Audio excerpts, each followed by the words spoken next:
আজকে সকালবেলা খেয়েছিলাম মজার একটা পিঠা বানিয়ে। আমাদের অঞ্চলে তো এই পিঠাটা অনেক পছন্দ করে। এই পিঠাটা আমাদের গ্রাম অঞ্চলে মেরা পিঠা বলে, অনেকে আবার দুল্লা পিঠাও বলে। তো সকালবেলা আজকে হঠাৎ করে ইচ্ছে করতেছে মেরা পিঠা দিয়ে সকালের নাস্তাটা করব। তো আগের দিনের মাংস তরকারি ঝোল আছে, এটা দিয়ে সকালের নাস্তা করব। অল্প করে বানিয়ে নিছি যেন সাথে সাথে হয়ে যায়। আর যেহেতু ঢাকা শহরে কোনো ভাপ দেওয়ার মতো কোনো কিছু গ্রাম্য পদ্ধতিতে দেওয়া যাবে না, তার জন্য হচ্ছে আমি একটি ছাঁকনির মধ্যে দিয়ে মেরা পিঠাগুলো বানিয়ে ভাপ দিয়ে নিছি। লবণ দিয়ে চালের গুঁড়াটা সিদ্ধ করে ভাপ দিয়ে নিছি। এখন মাংস তরকারি ঝোল দিয়ে গরম গরম খাবো। আসসালামু আলাইকুম, কেমন আছেন সবাই? আশা করি আল্লাহর অশেষ রহমতে যেখান থেকে আজকের এই ছোট্ট ভিডিওটি দেখতেছেন সবাই অনেক অনেক ভালো আছেন। আমি তো আপনাদের দোয়াতে কিছুটা সুস্থ আছি আগের চেয়ে। এখন ইদানিং অসুস্থ হয়ে যাইতেছি। এদিক দিয়ে সকালবেলা নাস্তা করতেছি মেরা পিঠা দিয়ে, গরু মাংসের ঝোল দিয়েছে নাস্তা করতেছি। তারপরে তাওসিন গিয়ে আইসক্রিম নিয়ে আসছিল। তো এখন আইসক্রিম বের করতেছে খাওয়ার জন্য। তো কিছুদিন ধরে আমি ঠিক মতো ব্লগ দিতে পারতেছি না, শরীরটা একটু অসুস্থতা থাকার কারণে।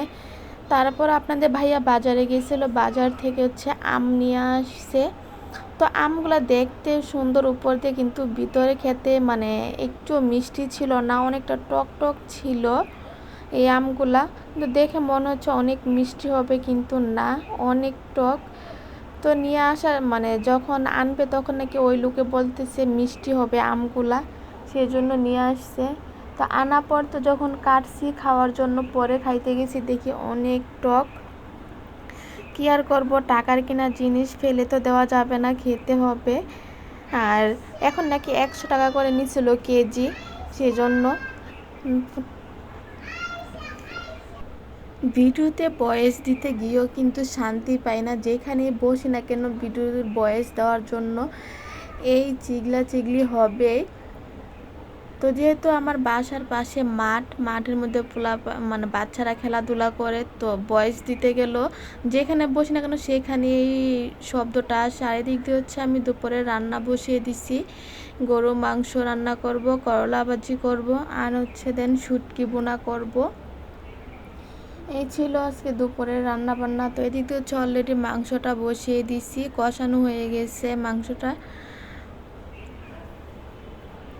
তো আপনারা কিন্তু ভিডিও দেখেন, ভিডিওতে কিন্তু লাইক দেন না। তো আপনাদের কাছে একটাই রিকোয়েস্ট, ভিডিওতে একটি লাইক দিয়ে ভিডিওটা দেখবেন। আর অবশ্যই কমেন্টের মাধ্যমে জানাবেন, ভালো লাগলেও বলবেন কিংবা খারাপ লাগলেও বলবেন, যেন এখানে না ওইখানে ভুল হয়েছে। কিন্তু প্লিজ একটা লাইক দিবেন।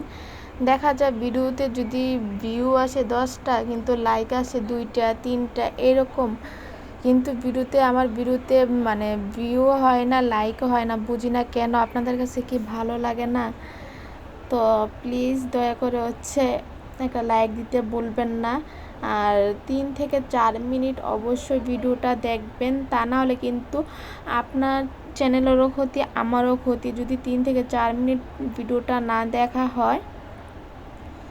তো এদিক দিয়ে তো রান্নাবান্না হয়ে গেছে, প্রায় হয়ে গেছে, শুধু শুটকিটা বোনা করলেই হয়ে যাবে। আর এই তো শুটকিটা বোনা করা হয়ে গেছে। এখন দেখা যায় আমার একদিন রান্না করলে 2 থেকে 3 দিন হয়ে যায়, আর বেশি রান্না করতে হয় না, যেহেতু শরীর ভালো না, ঠিক মতো রান্না বান্না করা হয় না। তো দেখা যায় একটু বেশি করে রান্না করলে 2 দিন হয়ে যায়, এরকম অবস্থা।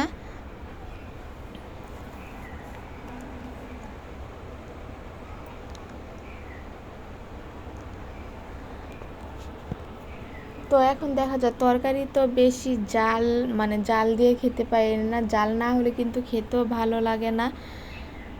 তো এই তো রান্না হয়ে গেছে শুটকি বোনা, গরু মাংস আর করলা ভাজি, আর গরম গরম ভাত দিয়েছে। এখন আমরা দুপুরে খাওয়া দাওয়াটাও শেষ করব।